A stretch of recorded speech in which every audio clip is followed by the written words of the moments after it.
Hi guys, this is Carolina Varsity. It's our 2015 season. We're in the third round of the 2AA playoffs.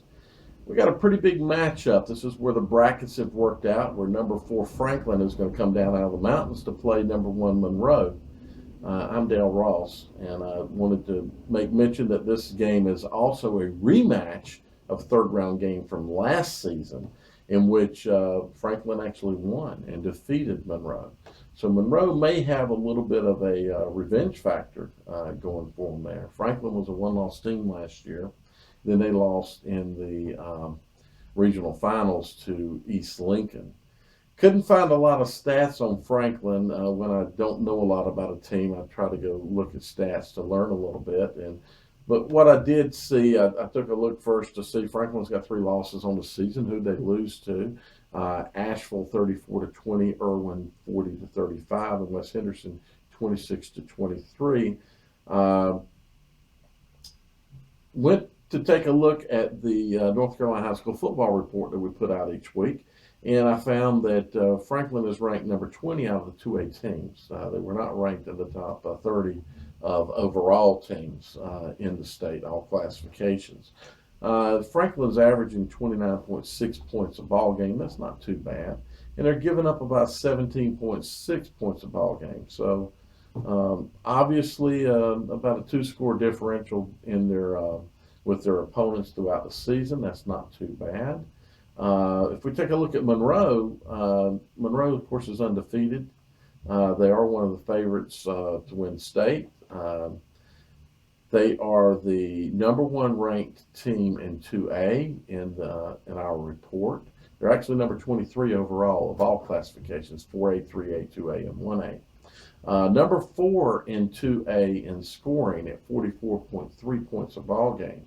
And number 3 in defense, allowing only 11.2 points a ball game. So when you think about Monroe, you might think a lot about offense, but their defenses played very well. So I can maybe tell you a little bit more about Monroe. Monroe is led at quarterback by, I hope I pronounce your name correctly, Zephana Wall. He has a QB rating of 120.4, which is really good.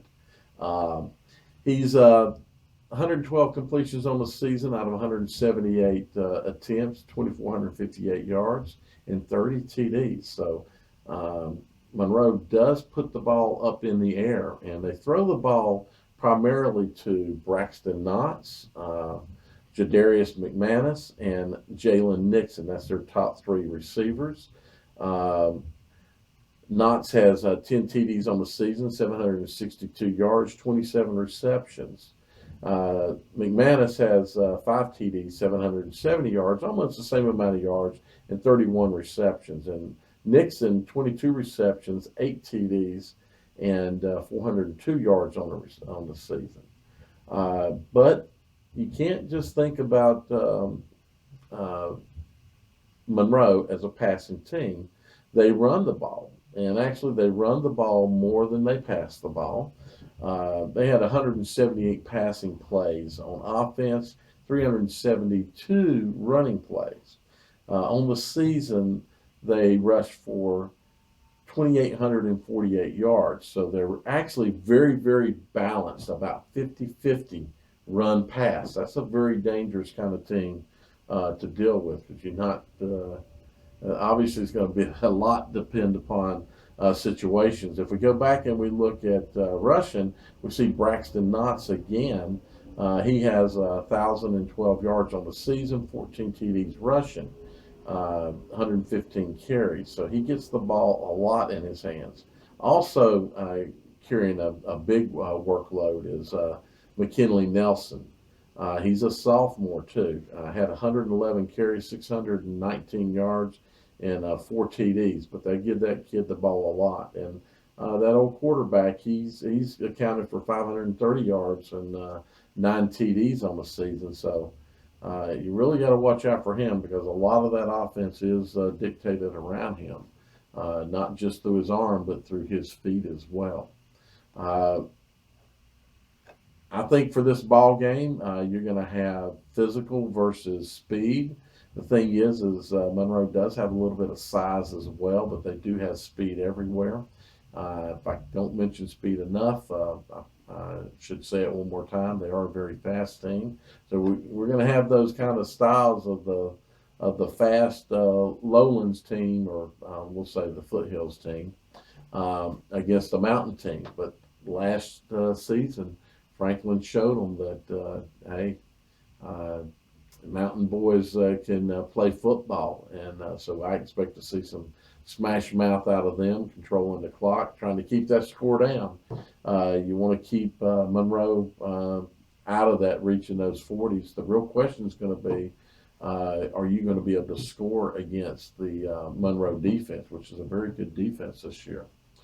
You're putting up nearly 30 points. They're giving up about 11. I'm expecting to see, if you can hold Monroe into that 21 to 28 point ball game, really need to probably hold them down to about 21 points to give yourself a shot, because it's going to be tough to score more than probably 21 points against these guys. I think for the Franklin to have a shot in this ball game, it's going to be a low scoring ball game. Probably something very similar to last season.